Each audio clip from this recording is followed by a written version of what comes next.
En ce mercredi 30 novembre 2016, en milieu d'après-midi, Madame Ginette Martin, ambassadrice du Canada en RDC, a tenu à rendre une visite au président du Rassemblement et président de l'UDPS, le docteur Étienne Tshisekedi Wamulumba. À son arrivée, elle a été accueillie par l'abbé Théo Chilumba, qui n'est plus que le secrétaire particulier du président de l'UDPS.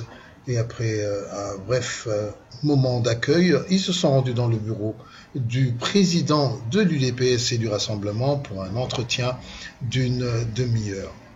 Comme à l'accoutumée, l'ambassadrice a, elle, accepté de répondre aux questions des journalistes présents en la résidence à Limete. Veuillez suivre ce reportage couvert pour vous par Champion Dangui pour code 243. Très bientôt.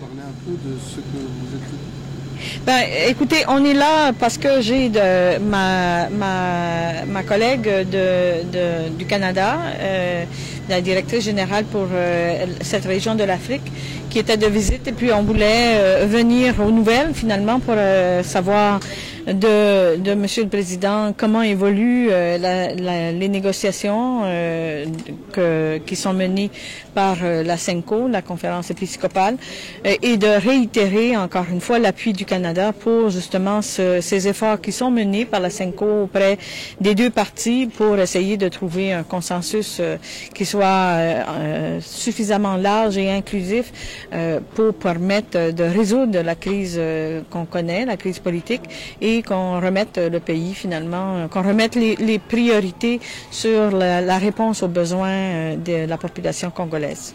Madame, en termes de pression des États-Unis, la Belgique puis la France, même l'Angleterre ont demandé des sanctions contre certaines autorités. Le Canada ne semble pas... Le Canada n'a pas le cadre en fait juridique pour pouvoir faire comme l'a fait les États-Unis et comme contemple le faire l'Union européenne. C'est pas dire que ce serait une voie qu'on suivrait, non, mais tout simplement pour vous dire que pour nous c'est exclu de toute façon par le cadre juridique. Ce que je pense qu'il faut comprendre, c'est que le Canada est très préoccupé par la situation en RDC. On a ici un partenariat de très longue date. Le Canada à la fois par des investissements comme aussi par une coopération qui vise justement à répondre aux besoins de la population.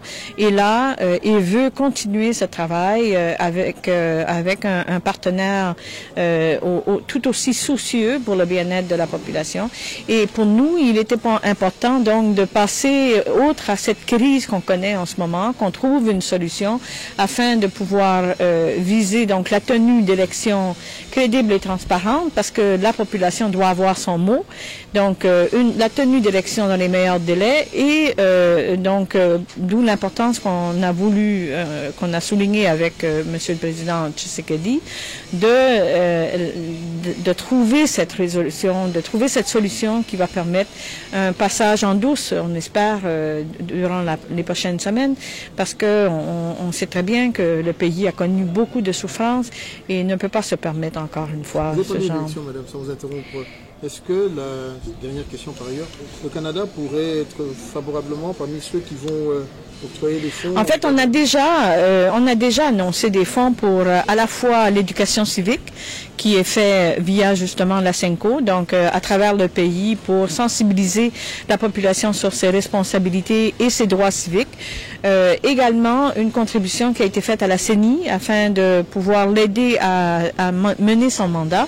On attend tout simplement de voir comment, si on peut trouver un peu ce consensus autour de la tenue de ces élections, parce que on peut bien annoncer des fonds, mais si on ne voit pas qu'il semble y avoir une perspective d'élection dans un délai raisonnable, on n'est pas nécessairement dans une position pour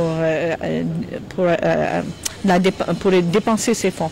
Mais oui, on a déjà fait annoncé une contribution. On continue, on travaille très fort sur l'éducation civique on continue à travailler avec la CENI en vue justement de la réalisation de son mandat. Voilà, je vous remercie. Merci.